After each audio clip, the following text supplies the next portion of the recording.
৩ বছর বিশ্বে ভয়াবহ তাণ্ডব চালানোর পর ফের নতুন করে মাথাচাড়া দিয়ে উঠেছে করোনা। ২০২৩ সালের পর দেশে ভয়ঙ্কর রূপে ফিরেছে করোনার নতুন ভ্যারিয়েন্ট। দেশে চালু করা হয়েছে বাড়তি সতর্কতা। সতর্ক যতটুকু আমাদের সতর্ক থাকার উচিত এতটুকু থাকি, বাস করে চলি, যেভাবে ভালো থাকা যায় ওইভাবে চলি বাচ্চা।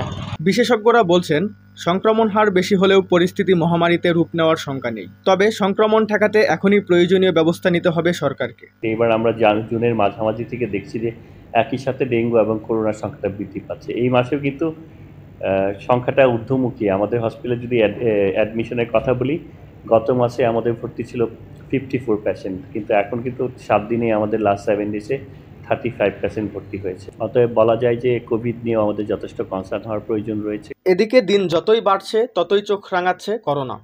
এবার লকডাউন দিলে আমরা হয় গাড়ি চালামু, আর গাড়ি বন্ধ রাখলে সরকার বাড়িতে খাইবার দিব, তারপরে গাড়ি বন্ধ রাখ। করোনা ও ডেঙ্গু সহ নানাবিধ সংকটে দেশের পাশে দাঁড়িয়েছে চীন। সম্প্রতি রোগ শনাক্তে বাংলাদেশকে 19,000 কিট দিয়েছে চীন। কোভিড-19 নিয়ে কিন্তু একটা সমস্যা যে লাংসে ইনফেকশন হয়, যেটাতে নিউমোনিয়া করে, এই অ্যাটিপিক্যাল নিউমোনিয়া। এতে কিন্তু অক্সিজেনের পরিমাণ কমে যায়, অক্সিজেন স্যাচুরেশন অনেক কমে গেলে পেশেন্ট মে ডাই। একটি ভাইরাস, একটি লকডাউন, যা থমকে দিয়েছিল গোটা বিশ্বকে। Mask, hand sanitizer, hand gloves যা ছিল নিত্যদিনের সঙ্গী। তাই সতর্ক থাকুন, সুস্থ থাকুন। রেজাই রাব্বি, আলোকিত বাংলাদেশ, ঢাকা।